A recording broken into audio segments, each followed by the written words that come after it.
ત્યારે વડોદરામાં આવતીકાલે પહોંચશે કોરોના રસી। વડોદરાના સ્થાનિક રસીકરણ કેન્દ્ર પરથી 8 સ્થળોએ પહોંચાડાશે રસી।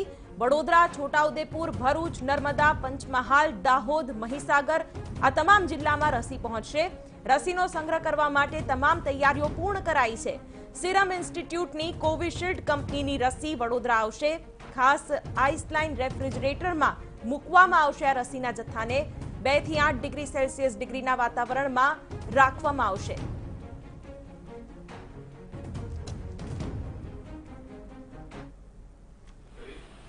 सोळमी जान्युआरीથી રાજ્યવ્યાપી કોરોના વેક્સિનેશન શરૂ થશે તે પૂર્વે તંત્ર દ્વારા તમામ તૈયારીઓ પૂર્ણ કરી લેવામાં આવેલી છે।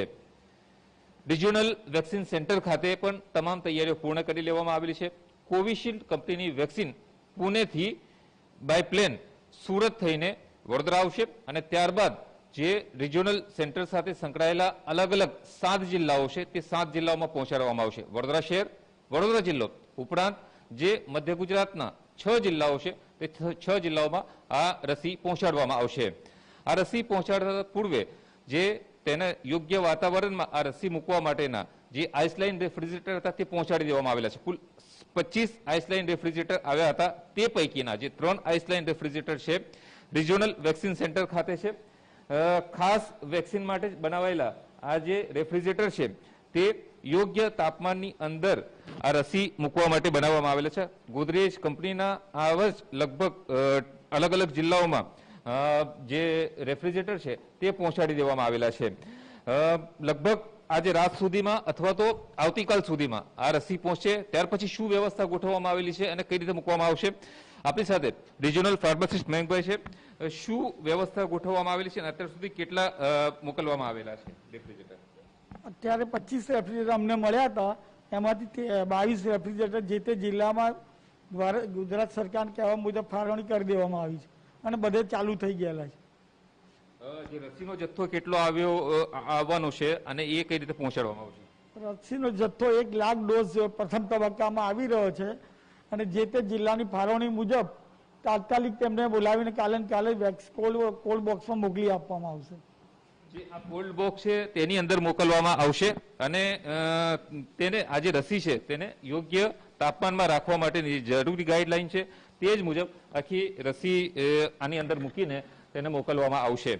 આપણી સાથે ટેકનિશિયન પંકજભાઈ શાહ છે, તેઓની સાથે વાત કરીશું અને આ જે રેફ્રિજરેટર છે તેની વિશેષતાઓ શું છે તે જાણવાનો પ્રયત્ન કરીશું, સાથે જ તેની જે ફંક્શન છે તે પણ જાણવાની કોશિશ કરીશું। પંકજભાઈ, પહેલા તો આ ફ્રીજની વિશેષતા શું છે? આ ગોદરેજ કંપની તરફથી આપણને સ્પેશિયલ વેક્સિન માટેના આઈસલાઇન રેફ્રિજરેટર મળેલ છે। જે 25 મળ્યા હતા એમાંથી 3 અત્રેના સરકારશ્રીના આદેશ મુજબ 3 અત્યારે ઇન્સ્ટોલ ગોદરેજ કંપની દ્વારા કર્યા છે અને બાકીના વિવિધ જિલ્લાઓ અને કોર્પોરેશનમાં ફાળવીને ગોદરેજ કંપની દ્વારા એ પણ ઇન્સ્ટોલ કરી દેવામાં આવ્યા છે। આ જે લાર્જ આઈસલાઇન રેફ્રિજરેટર છે તે 225 લીટર કેપેસિટીના છે। એમાં લગભગ 40,000 ડોઝ સુધી આપણે વેક્સિન રાખી શકીએ છીએ। આની ખાસ વિશેષતા એ છે કે આમાં ઇલેક્ટ્રિસિટી પાવર ફેલ થઈ જાય તો પણ એ ટેમ્પરેચર 2 દિવસ સુધી મેન્ટેન કરી શકે તેમ છે। આમાં ડેટા લોગર પણ આપણને કંપનીએ આપ્યું છે, જે આપણે લાઈવ ટેમ્પરેચર કેટલું છે એ ડિજિટલી જોઈ શકીએ છીએ અને એનું ડે ટાઈમ, ડે, યર, અવર્સનું પણ આપણને મોનિટરિંગ કરી શકીએ છીએ અને 1 મહિના સુધીનો ડેટા પણ એમાં સ્ટોર કરી શકાય છે, જે આપણે જ્યારે જોવો હોય તે જોઈ શકીએ છીએ। ડિગ્રી જે છે એ કઈ રીતે જોઈ શકાય છે? કેટલા ડિગ્રી સેલ્સિયસ છે? આ છે એ રેફ્રિજરેટરમાં 2 થી 8 સેન્ટીગ્રેડ ડિગ્રીનું ટેમ્પરેચર મેન્ટેન કરવાનું હોય છે।